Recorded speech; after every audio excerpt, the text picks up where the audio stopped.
Hi, I'm Stephanie Rozzo. Welcome to Nature Sketch Crate's Pima Pineapple Cactus Go Out and Sketch instructional video. In this video, I'll be showing you how to sketch a cactus similar to the Pima Pineapple Cactus, applying the techniques learned in the step-by-step lesson. First, make sure you have all the materials you need before you go out to sketch. Head out to a garden, park, your backyard, or kitchen table. Today, I'm sketching a cactus similar in shape to the Pima Pineapple Cactus. Unfortunately, it does not have a flower, but it has a similar shape and color, so you'll definitely be able to apply what you learned from the step-by-step lesson.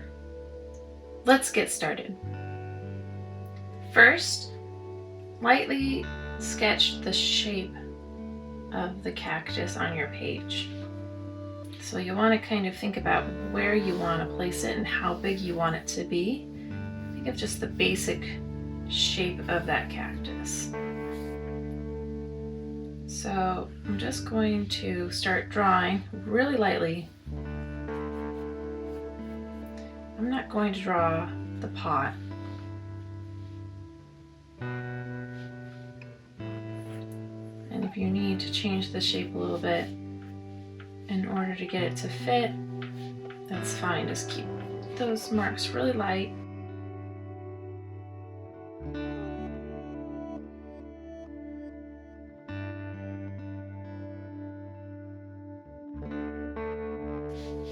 And then work up to some slightly darker marks once you get an idea of the shape and size. It's a really rough basic shape. I'm going to just very roughly add in the outside shape in the ridges. And this might look a little bit different to you than the way it looks from my angle, but I feel you'll still get a really good idea of how to do this on your own. So I'm just drawing that outer shape, which has some bumps. I'm not paying attention to the spines quite yet. I'll add those in next. So that looks about right. I'm going to add a few of the lines in and then add the spines. So add some of these lines, I believe is the same as the other cactus of the tubercles. Not as pronounced as the Pima Pineapple Cactus, but still has these bumps, central areoles with the spines similar color, with coming out one central and several on the outer areas kind of spiking out. These ones are a little bit more curved on all of the spines, whereas from what I could tell with the Pima Pineapple Cactus, they were all straight. Maybe I was wrong, maybe they're actually curved like this one. And it's good to kind of find a central point and think of all of this as shapes as much as possible, and still ignoring the spines and drawing in really lightly.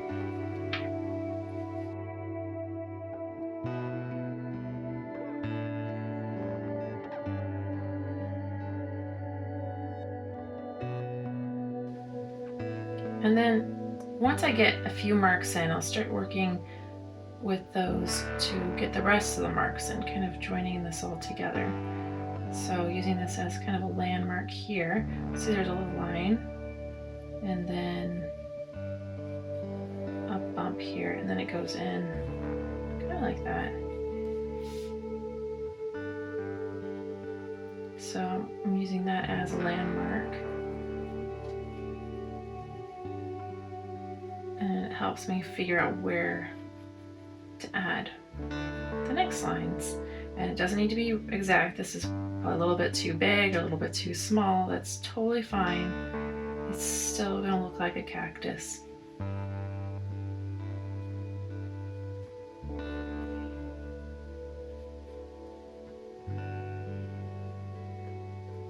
I feel like this part of the cactus is complicated enough for this applied sketching assignment. I think it might have been a little too much with the flower.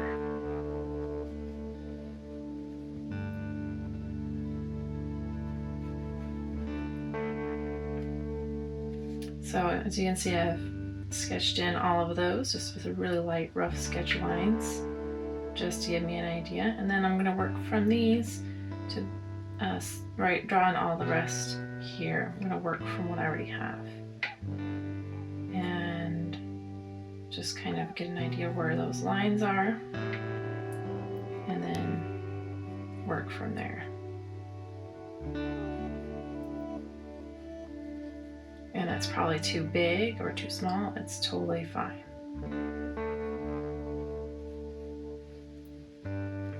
If it bothers me a lot, I can change it, but I recommend not erasing too much. As you can see, a lot of sketchy lines, I'm going to leave those. I'm not going to erase them unless they're too dark or too obvious.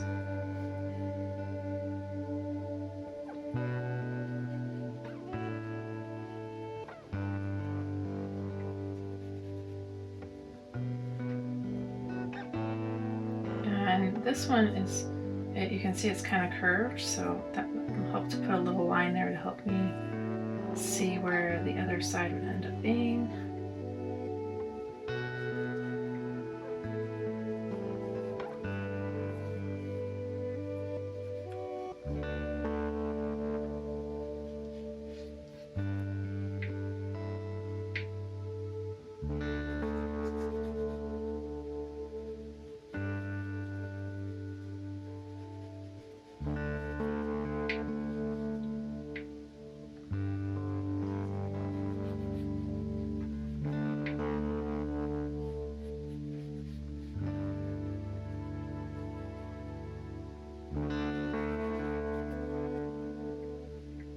And then I have the basic shape of the cactus mapped out. So it's all on the page in very light, rough, sketchy lines. And now I'm going to add some of those spines.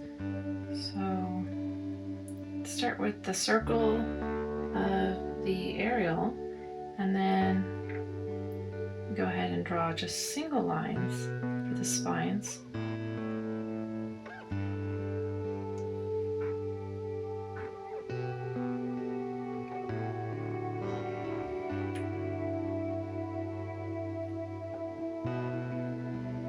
And placement doesn't have to be exact at all, and you can go really fast with this if you really want to. You don't have to have the exact amount.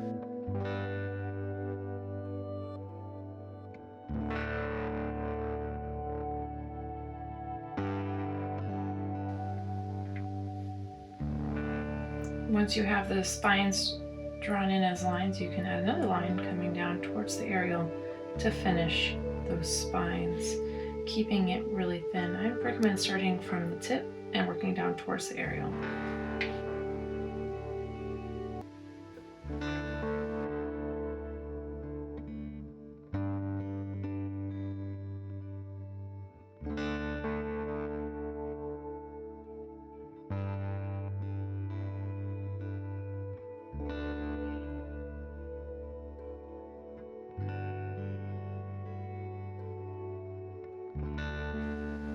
So I'm just going to go through and add all of the aerials and all of the spines like I did right here throughout the whole cactus.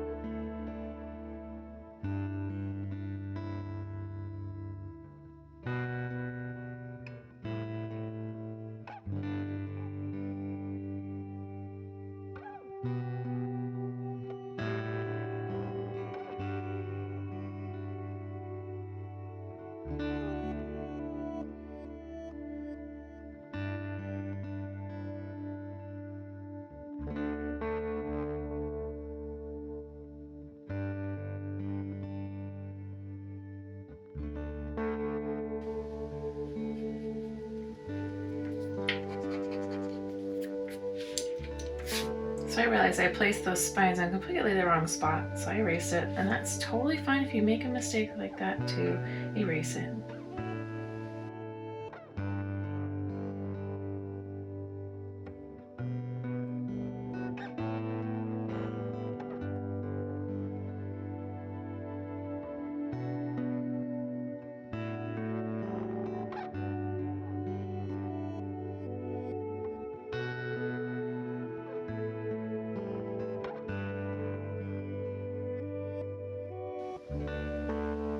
I added a few lines in for the dirt. And then I don't know what kind of cactus this is, so I'll just put cactus.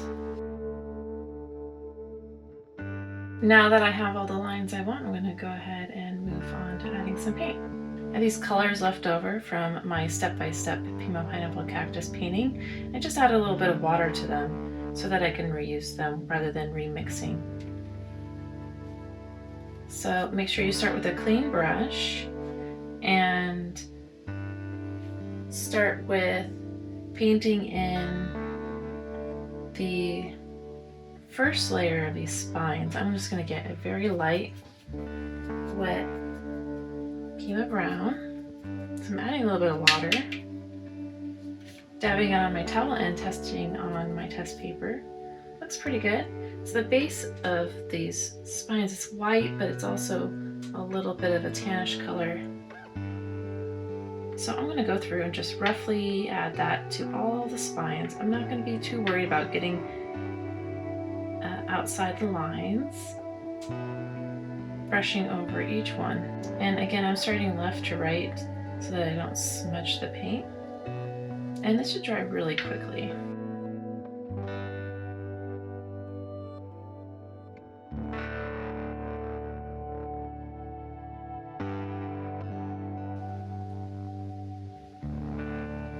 Next, I'm going to clean up my brush. Pick up a little bit of the Pima green and add that to the cactus flesh on my picture. And I'm going to start with a really wet, lower concentration color so that it looks light on my paper. It still might be a bit dark. There's a lot of pigment in this. Adding a lot of water, dabbing it off onto my towel and then testing it on my test paper. I think that looks pretty good. It looks like the lightest areas I can see on my cactus. So this is pretty dry, and you can test that by just kind of dabbing your finger. Better not to run your finger across it. It might cause a lot of streaks in your painting unless that might be what you're looking for. I'm going to avoid the areas because those are going to stay white. And I'm just going to take that paint and paint in these sections. Not thinking too much about the overall color, just kind of looking at each little section between the spines and these lines I've drawn and kind of just filling that in.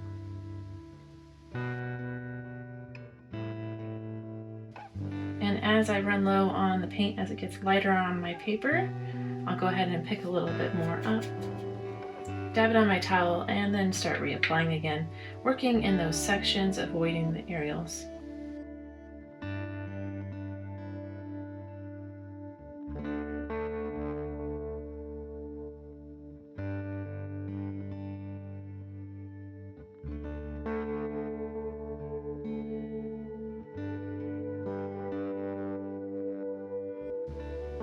Once you add all the green paint, let that dry before adding any other colors. Next, I'm going to add some color to the spines. On this cactus, the color is at the tip of the spines and also in a lot of the spines that are at the top here. So I'm going to add that. Kind of this reddish color. Going to mix it with a little bit of the brownish color. It's a little browner. So I picked up a little bit of each, kind of mix it to the side here. I picked up some on my paintbrush, pick up a little bit more.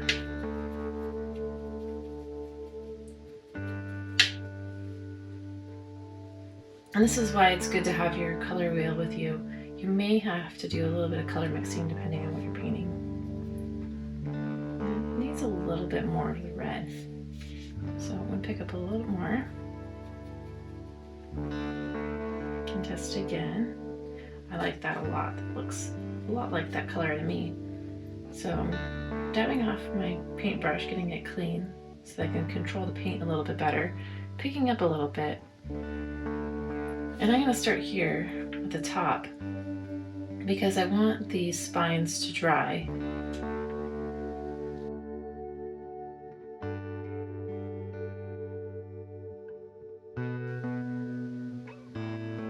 Now I'm going to go ahead and add the color to the tips And all it should be dry by the time I'm done putting it in, so that I can start painting in the darker green.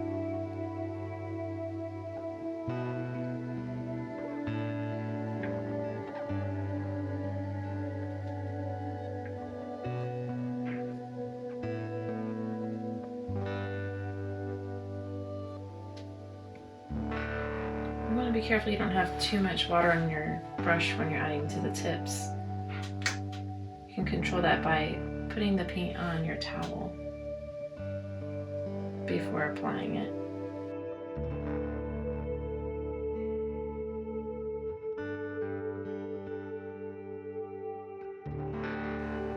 To make this lighter, I'll just add a little bit of water in my palette. Make sure I control the water that ends up on my paper on my towel, and then add it to the spines.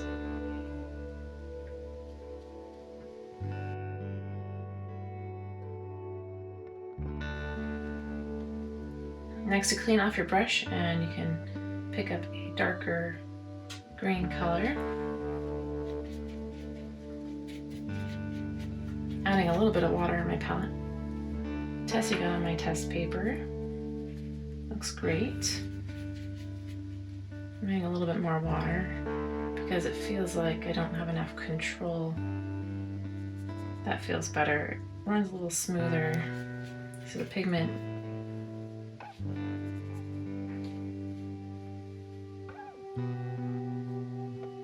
is just a little too thick in there. Starting at the crevices, because that's the darker area, I'm going to put a little bit of paint in there. Let's go ahead and define those.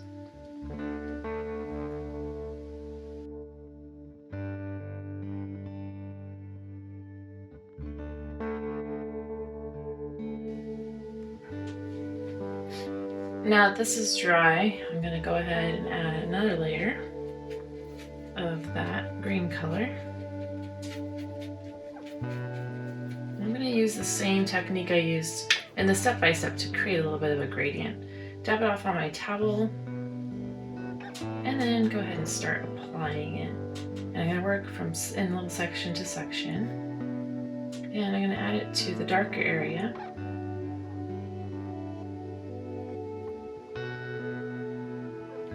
Dab it off on my towel. I'm going to take that clean wet brush and kind of work that paint into the lighter areas. If I need a little bit more, I can pick some more up and dab it into that area. It'll kind of just spread around, and you can move it with your paintbrush if you want. It's a few things to try. So I'm just going to take this section by section and add that color. Looks like it's darker in the creases between each of these, what I think are tubercles.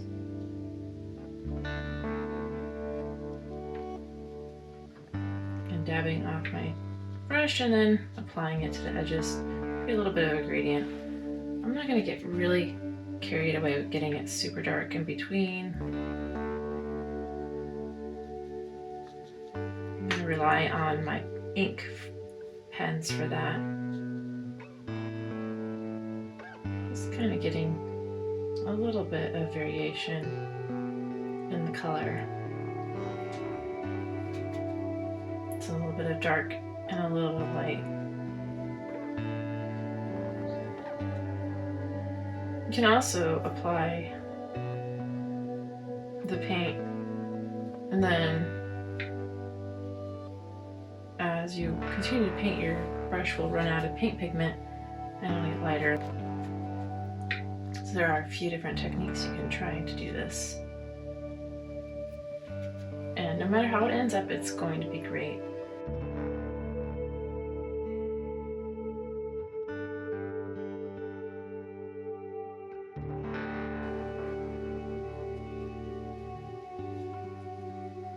So I didn't think it was dark enough there, so I went ahead and added a little bit more, and it kind of bled into the lighter area of it, which is nice.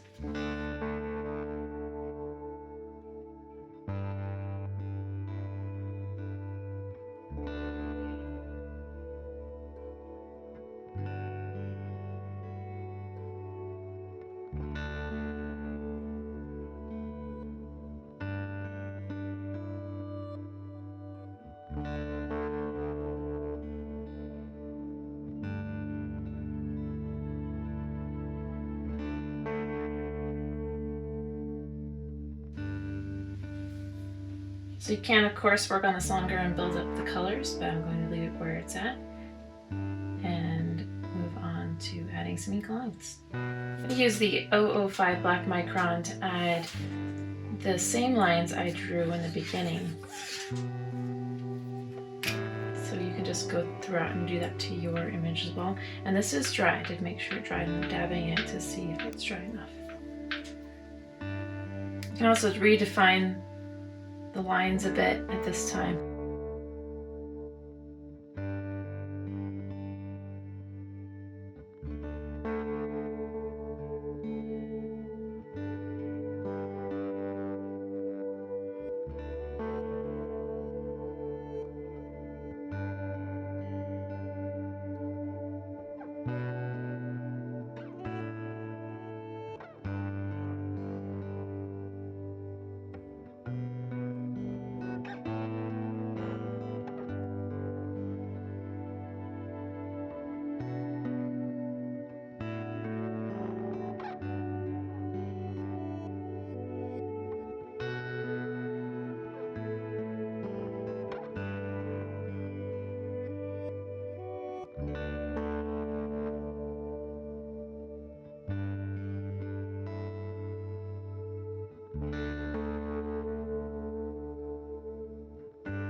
Now I'm going to thicken some of the lines up with the 01 black micron.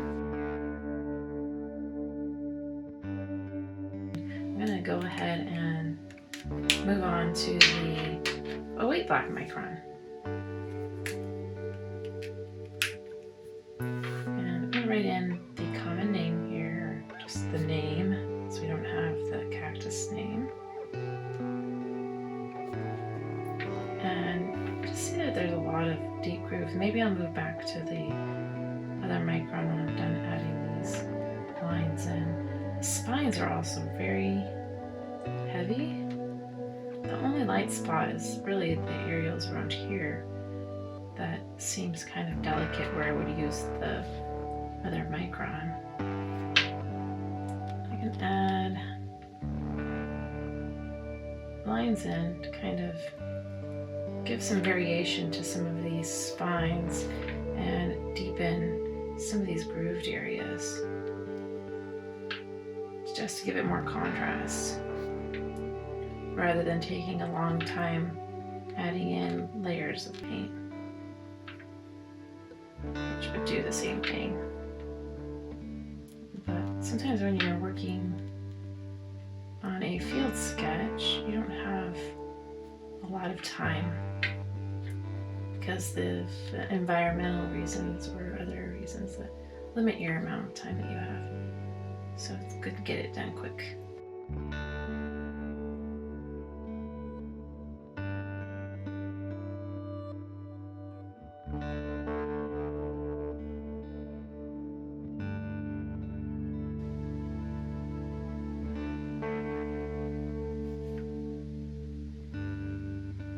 So I'm not really being super exact about these spines, just kind of getting them in and pretty messy with it, because again, this is just a sketch.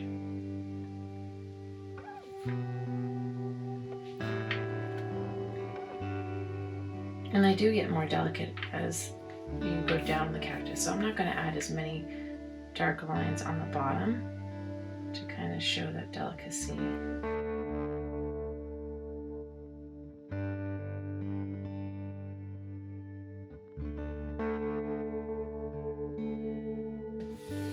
I think I like where this is at. You can, of course, continue to work on this, drawing and painting, letting it dry between layers of ink and paint. These micron pens are waterproof, so once it dries, you're good to go. I think I'm gonna add one more little line here. that's better.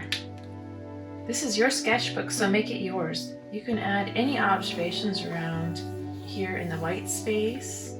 You can talk about the cactus, or you can talk about your mood that day, or how the weather was, or anything else that you'd like to add. We're done. Great job observing your world, and keep practicing. Thank you for joining me. Make sure to check out naturesketchcrate.com for future crates, and like this video and subscribe to this YouTube channel.